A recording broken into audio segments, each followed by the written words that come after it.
Vice! You dumbass! Start making sense, you rotten book, or you're gonna be sorry. Maybe I'll rip your pages out one by one, or maybe I'll put you in the goddamn furnace! How can someone with such a big smart brain get hypnotized like a little bitch, huh? Oh, Shadow Lord, I love you, Shadow Lord. Come over here and give Vice a big sloppy kiss, Shadow Lord! That's about how today's reviewed game starts out. Starting from the first seconds, it tells you that it's not the typical JRPG which the Western world's gotten used to. Nier is probably the most novel game in this category this year. It combines 3 view modes: top-down, side-scroll and classic RPG in a way that has not been seen until now. Just about everything it's not in its proper place in Nier, from the somewhat convoluted story to the original gameplay, the blending being so well made that sometimes it's hard to figure out into which category to put it in. Honestly speaking, I don't think I can compare this game to anything currently on the market, whether present or past. Square-Enix kept mentioning it around the time of PS2 and threatening with something truly unique. Could Nier be a redefinement of the JRPG genre? Could it be one of the games that steps near innovative titles such as Final Fantasy and Chrono Cross?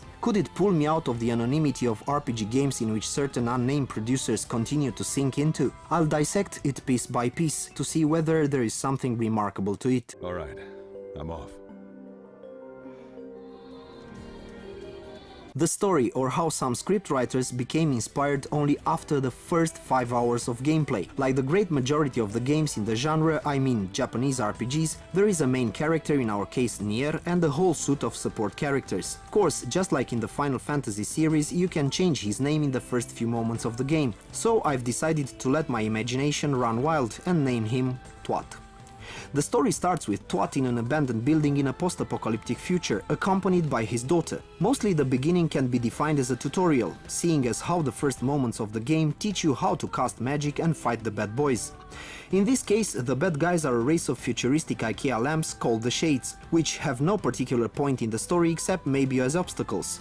The story grows around Twat and his sick daughter, a book that she finds out of pure chance entitled Grimoire Vice, a warrior thrown out of bed called Kaine, and I assume she's been thrown out of bed because all she appears to wear is a negligee, and Emil, a kid infected by the same weakness as Twat's daughter. You're going to stop talking now, and then I'm going to walk over to you, and very carefully extend my hand, reach into your chest, and pull out your arm! Now that I've completely turned your heads around with the story, I will confess I didn't quite comprehend much within the first 5 hours of gameplay either, seeing as how there's enough information per square inch that even the most attentive gamer would have a hard time assimilating it. However, after about 5 or 6 hours, the story starts to make sense, and I mean that in a good way. Each character is individually described and given a deep background. Who they are, what they want, what their motivations are, and most especially why Kaine wears negligees instead of combat armor. Just kidding. Obviously we never get an explanation for that. Most characters in Nier are either unbearable, either arrogant, or too damn good for their own selves. Twat is the game's good boy from just about every perspective.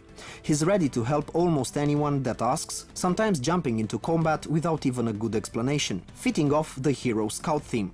Grimoire Vice is by far my favorite. How can you not love an arrogant book that knows everything, has lived through everything, and makes fun of almost everything in the game? It's somehow like Square-Enix already knew all the game's downsides and thought to make fun of them. Either way, Vice is the kind of character that I can guarantee you've only ever met before in games as those made by Black Isle or maybe the Monkey Island series. This says something about the level of humor that this book can deliver.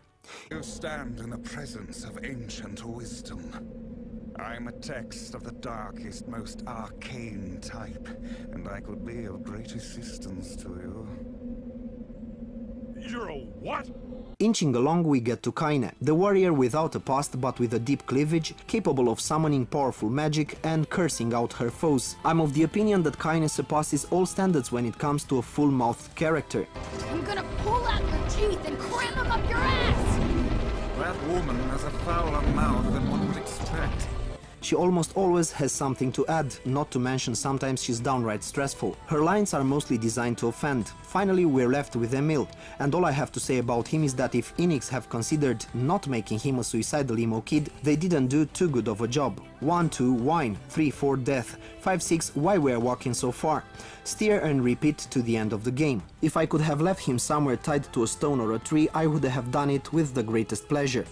To conclude, the story is not a fiasco as I expected. It's actually fairly well written, intriguing the gamer to proceed and discover the world of Nier. For these factors, we award it an 8.5.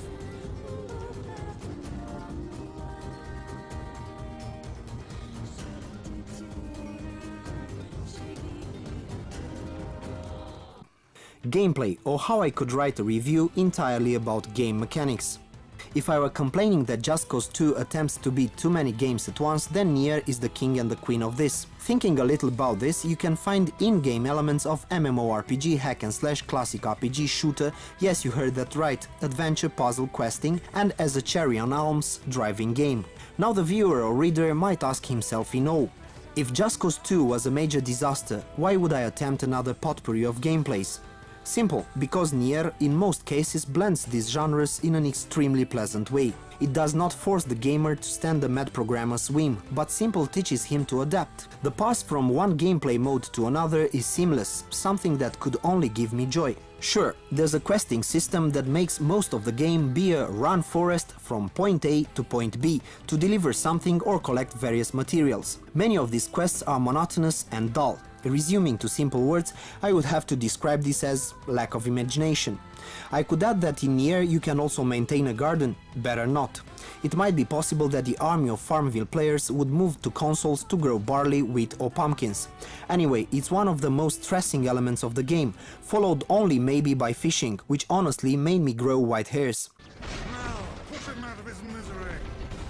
But let's pass on to the real gameplay, that which takes up most of the game. In essence, Nier may be called an RPG, seeing as how Twat may grow in level and acquire weapons. Even more, all along the game you will be looking for words, which may augment your weapons. Yes, you heard that right, words. I'll try to explain this element as best as possible, because I've yet to be convinced by either the strategy guide or the game manual. In principle, the moment you slay an enemy, there's an X% chance you get a word. Word that may make your weapon stronger, may enhance your magic or martial arts, so in essence acting as runes. But seeing as how the game has been translated from Japanese to English, I think someone lost something along the way, like some phrase continuity. Nier handles itself pretty well when it comes to fighting. Hit detection is somewhat decent, only Twat sometimes has the bad habit of continuing a combo and getting out of attack range, something which did not joy me over much. Coming to the spells in the game, these are either brilliant or tributes to 8-bit NES games. It's not very clear to me yet. Gameplay-wise, Nier gets an indulgent 7 from me. There could have been some extra work done here and there, but the game is also in a class of its own, therefore this score.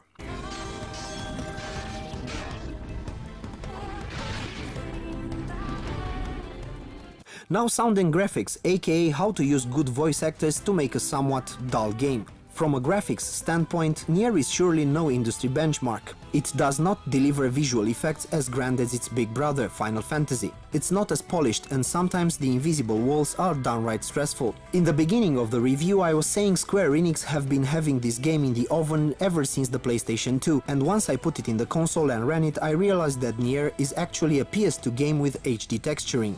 All the elements that could be found in most RPGs on the old console can also be found in Nier. The in-between map loading, slow loading textures, even on the PS3, even the little tricks producers used to insert in order to hide the loading times are there. However, the character skins are not as annoying as I thought they would have hoped. At least then I would have had a reason to do some bashing, but it's not the case. Sound in the game is a 10 score element. The voice acting is very well adapted to sending emotions and manages to highlight the characters extremely well. Grimoire Weiss is, as I've said, my favorite, and it's interpreted by Liam O'Brien. For those who don't know who that is, I'll list some of the more famous characters that he has played over the years. Alan of the Last Remnant, Illidan Stormrage in World of Warcraft, Reinhard Fischer in Resident Evil 5, or Gaara in the US version of Naruto. I'm assuming I've now convinced you of Mr. Liam's talents. Shall I also add that the in-game music is written by Keiichi Okabe, who has worked on the musical scores of Tekken 5 and 6 to stimulate the viewer? No, that would be pointless. For this category we award Nier a 7.5, and we are starting to prepare for the conclusion of the review. Nier is the kind of game that you play once and then may replay even in 2 or 3 years, having that unique deep feeling of immersion into the story and fantastic characters. It has its downsides, but if we're gonna be splitting hairs, what game doesn't? With an 8.5 score for story, 7 for gameplay and a 7.5 score for the graphics and sound, Nier receives from us a 7.5 overall, and we're awaiting you on YouTube for comments and opinions. ずっと一緒にいてくれてありがとう。